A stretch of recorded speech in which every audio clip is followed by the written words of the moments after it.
Why does the world feel so heavy lately?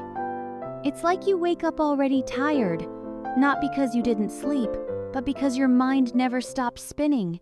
Headlines scream war, disaster, crisis. Even if the bombs aren't falling near your home, the weight still lands on your chest. You scroll once, and it's like the whole world is breaking again. Inflation, climate change, another tragedy. And maybe no one around you talks about it. Maybe your life looks fine on the outside, but inside, something's tight, fuzzy, restless. The noise of the world doesn't just shout, it seeps into your bones. Let's pause that noise for a moment, because this isn't just about surviving the chaos. This is about building strength, mental clarity, emotional balance, and learning how to carry peace inside you no matter what the world throws outside. And if you're learning English, you're about to get double the benefit, growing your language skills while growing your inner calm. So let's go deep, not in theory but in practice. Let's walk through this together. How do we protect the mind and heart when everything feels like too much? And before we dive in, if anything in this video helps you breathe a little deeper, feel free to like, subscribe, or drop a comment, only if it feels right. I'd truly love to hear from you. Where are you listening from? What time is it right now? Are you walking, lying down, or just sitting quietly with your thoughts? I read every message, and I'm sending calm, steady energy your way. Now, let's begin. Have you ever felt exhausted, but couldn't quite explain why? Maybe your life is okay, you're safe, your basic needs are met, but still, you feel off, tense, on edge, like your mind is buzzing even when everything's quiet. That's the invisible cost of global chaos. You might think, well, that war is far away, or that disaster didn't happen in my town, but here's the truth. We're all connected now, not just by planes or trade, but by stories. By screens, by headlines and hashtags. When the world bleeds, it leaves a mark, even if it never touches your skin. The news cycles 24/7. Social media never sleeps. Messages, alerts, group chats, all of it moves fast, and it sticks. You scroll for 5 minutes and walk away feeling heavier. And you don't even know why. Suddenly, your patience wears thin. You're more anxious, more tired, more distracted. That's not weakness, that's being human. So if you've been feeling more emotional lately, struggling to concentrate, wondering, what's wrong with me? Please hear this clearly. You are not broken. Your brain is doing what it was built to do, respond to threat. Your heart is trying to carry more than it was ever meant to hold. The very first step toward real strength is understanding this. Let's not ignore how the world affects us. Let's learn how to respond to it, wisely, gently, and with care. Ready? Let's take the next step. Your brain is powerful, but it's not unlimited. Think of it like a phone battery. Every notification, every piece of bad news, every worry you hold on to drains that battery. And when it hits red, you feel it. No focus, no motivation. Just fog. Your heart's the same. It only has so much space. When we give too much of that space to things we can't control, global conflicts, viral outrage, endless tragedy, we start to feel powerless. That's not compassion. That's burnout in disguise. So what do? We protect our mental energy the same way we protect our homes. With boundaries, with awareness, with choice. This doesn't mean ignoring the world.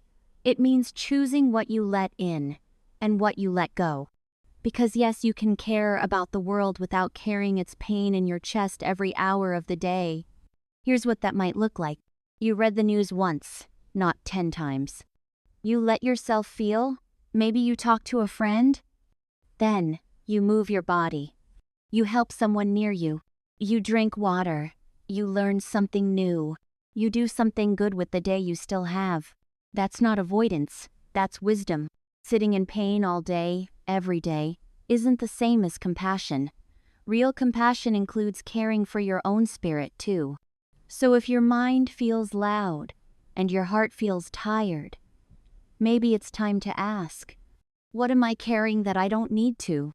Let's talk about control, the kind that gives you power, not pressure.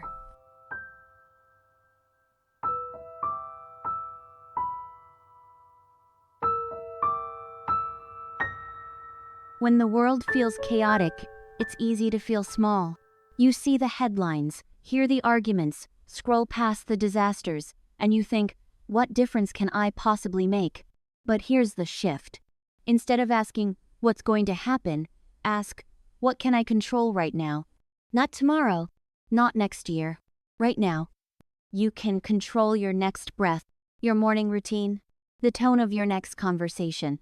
What you feed your mind, what you choose to believe. You can't control the war, but you can control how you speak to your neighbor, how you show up for your loved ones, how often you check the news. This isn't about shrinking from the world. It's about anchoring yourself inside it so you don't get swept away. And one of the best anchors? Routine. Because when everything outside feels unpredictable, even the smallest rituals can become your sanctuary. A cup of coffee in the morning, a 10-minute walk after lunch, the quiet rhythm of brushing your teeth at night. These aren't just habits, they're handholds. They whisper to your brain, you're safe, you're steady, you're still here. Making your bed might not save the world, but it might save your focus, your clarity, your sense of self for the next few hours. And in a spinning world, that's no small thing. So let's talk about what keeps that world spinning in your mind and how to quiet it. Let's talk about the news. Let's be honest, the news isn't just information anymore. It's designed to grab you, shock you, hook you. It doesn't whisper, it shouts. And it doesn't care if your nervous system can't take it. You weren't meant to witness every tragedy, every injustice, every crisis from every corner of the world, all before breakfast. But that's what's happening. You read a headline, your heart rate rises. You watch a video, your stomach tightens. You scroll for 10 minutes, and somehow you feel hopeless, even though nothing happened to you directly. That's not your fault, but it is your responsibility to protect yourself. Because your nervous system, it doesn't know the difference between a real threat and a screen. It reacts the same way. Adrenaline, fear, tension, fatigue. And if you don't set limits, the noise gets in. Not just in your ears, in your mood, your sleep, your relationships. So here's what balance might look like. Choose one trusted news source. Read, don't scroll. Limit it to once a day. And most importantly, step away. Go outside. Touch something real. Talk to someone kind. Breathe deep. Move. Because information without action just becomes anxiety. But when you pair knowing with doing, you stay grounded. You stay sane. And in that quiet space, something else can grow. Gratitude. Let's go there next. Gratitude doesn't fix everything, but it changes the lens you're looking through. When the world feels dark, your brain starts scanning for more darkness. That's just survival mode, ancient wiring. But you can retrain your mind to look for light. Not big, flashy, perfect light, just sparks. A hot meal, a quiet moment, a text from someone who remembered you today. Clean sheets. The sound of your own laughter, even if it only lasted 3 seconds. These aren't small things. These are anchors, proof that not everything is falling apart. Gratitude is not denial. It doesn't ignore pain. It just reminds you that pain isn't the whole picture. When you write down 3 good things every day, even if they're tiny, you're rewiring your brain. You're building resilience. You're saying to yourself, yes, the world is loud and messy, but there is still beauty, still kindness, still joy, right here, right now. And from that space, that deeper, steadier space, you can start to find something even stronger. Hope. Not the fluffy, pretend kind, the kind that stands tall with open eyes. Let's talk about that.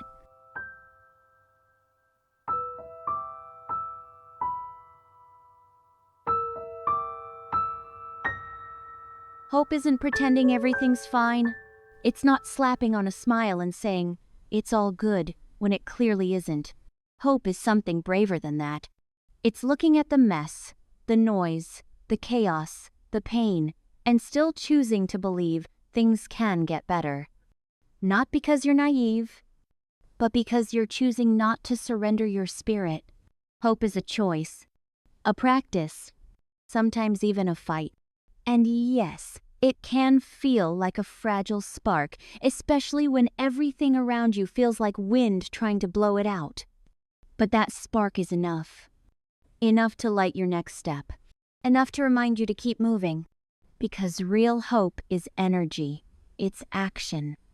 It says, yes, the world is hurting, but I still believe in people, in healing, in change.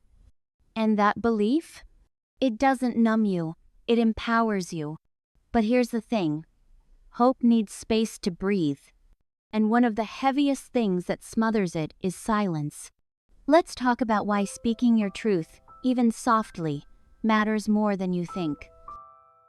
Silence can feel safe at first. You tell yourself, I don't want to burden anyone. I'm fine. It's not that serious. But what you don't say doesn't disappear.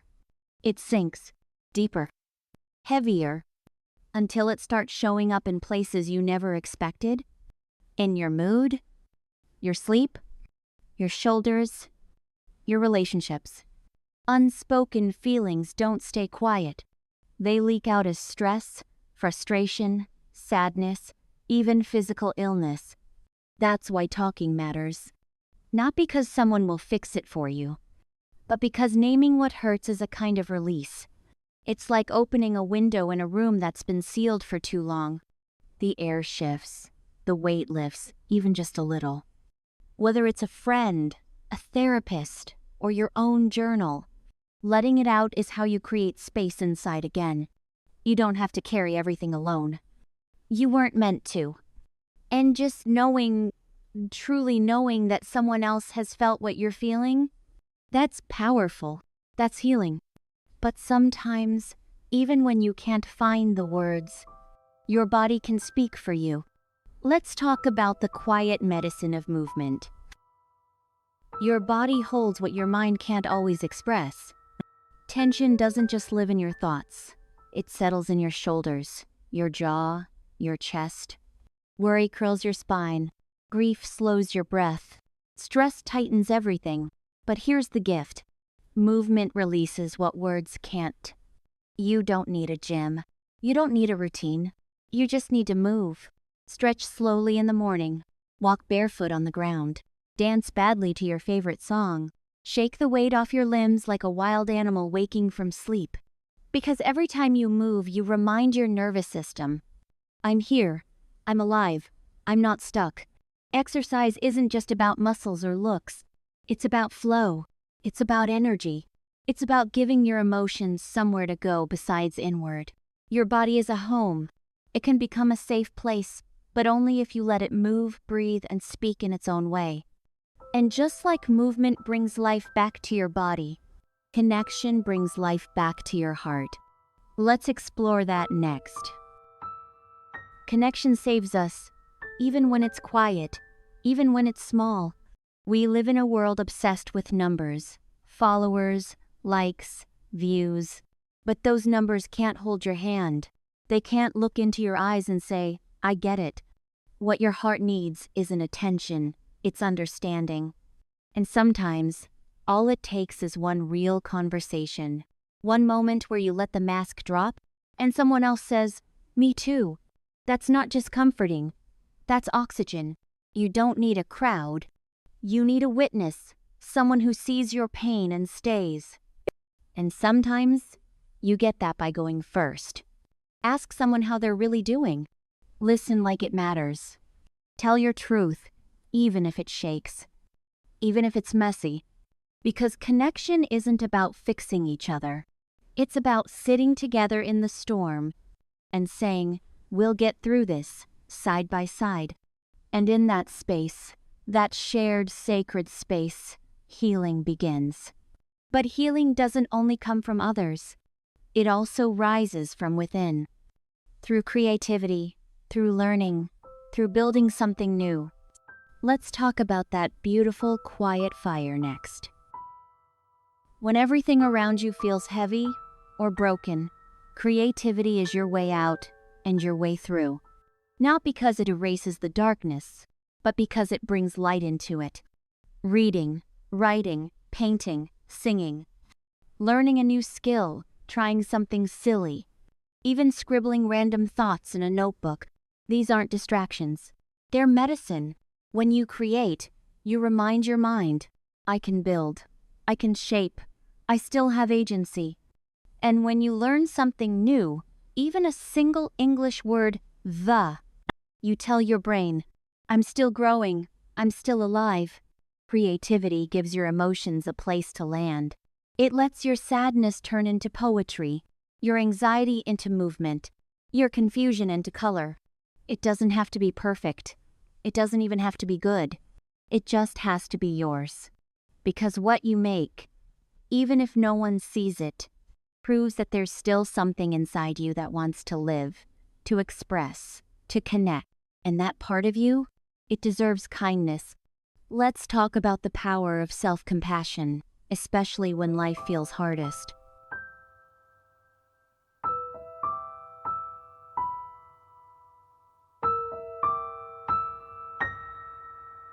Let me say this clearly. Being hard on yourself will not heal you. You don't need to be tougher. You don't need to snap out of it. You need to soften, because you're not weak. You're human. And in hard times, what we all need, more than discipline, more than perfection, is gentleness. Self-compassion is speaking to yourself the way you would to a friend who's barely holding on. It's pausing instead of pushing. It's saying, you're doing the best you can, even if that just means getting out of bed. It's letting yourself rest without guilt, cry without shame, begin again without apology. Every time you choose kindness over criticism, you build resilience, not just emotionally, but physically. Your nervous system calms, your breath deepens, your mind clears. And the more compassion you show yourself, the more capacity you have to show up for others. But here's the trap. So many of us feel guilty for resting, for saying no, for putting ourselves first. Let's break that lie down and free ourselves from it. You don't have to apologize for taking care of yourself. Read that again. Somewhere along the way, we started believing that rest is lazy, that saying no is selfish, that taking a break means we're falling behind. But here's the truth. You can't pour from an empty cup. When you ignore your own needs in the name of being strong or selfless, you burn out. You grow bitter. You start resenting the very people you're trying to help. And that's not kindness, that's collapse. Taking care of your peace, your sleep, your energy, your spirit isn't indulgence. It's maintenance. It's maturity. It's love. So rest without guilt. Unplug without apology. Say no without explaining your whole life story. Because when you care for yourself, you return to the world clearer, calmer, more whole. And the world doesn't need more people who are exhausted and angry. It needs more people who are grounded, present, fully alive. And the beautiful part? You don't need to change your whole life to find balance. Sometimes, it starts with the smallest things. Let's look at that next. Small things save us. Not the big dramatic gestures, not the perfect routines, but the simple quiet acts you do again and again, especially on the days when everything feels too much. Drink a full glass of water. Take 3 deep breaths before opening your phone. Step outside and feel the sunlight on your skin. Smile at a stranger. Write down one thing, just one, that made today a little less heavy. These aren't minor. They're anchors. Little weights that keep you from floating away in the storm. Because emotional balance isn't built in one breakthrough moment. It's built in layers, through repetition, through rhythm, through tiny acts of self-respect. And when life gets loud, overwhelming, uncertain, these small rituals whisper back, "You're okay. You're still here. You can handle this, one breath, one moment at a time." That's how peace begins. Not out there in the world, but inside. Let's explore how to build that inner peace, even when everything around you feels noisy and out of control. Peace isn't something you stumble upon. It's something you build, moment by moment, choice by choice. And in a noisy world, building peace is almost an act of rebellion. Every time you pause instead of reacting, you build peace. Every time you speak gently, to yourself or someone else, you build peace. Every time you forgive, unplug, breathe, stretch, choose rest over rushing, you're placing one more stone on the path to calm. It's not about escaping the world. It's about choosing what you let in. You become the gatekeeper of your own mind, your body, your heart, and the more you choose stillness, the more it grows. Even if the world around you stays loud, you don't have to match its volume. You can live with open eyes, a soft voice, and a steady center. But what happens when that peace starts to flicker? When the weight returns, and everything starts to feel hopeless again? Let's talk about what to hold on to when you feel like you're losing your grip.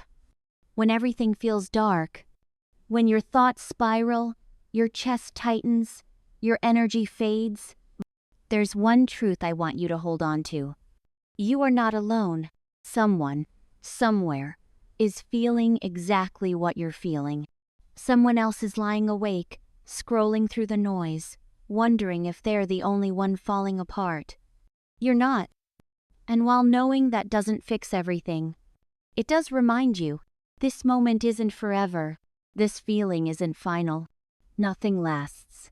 Not the chaos, not the fear, not even this pain. So keep breathing. Keep moving, even if it's slow. Keep choosing hope and a Christ today, even if it's just a flicker, a spark. Because that spark, it's enough. Enough to light your next step. Enough to remind you who you are beneath the overwhelm. And when you choose to protect your peace, even in tiny, imperfect ways, you're not just surviving, you're becoming.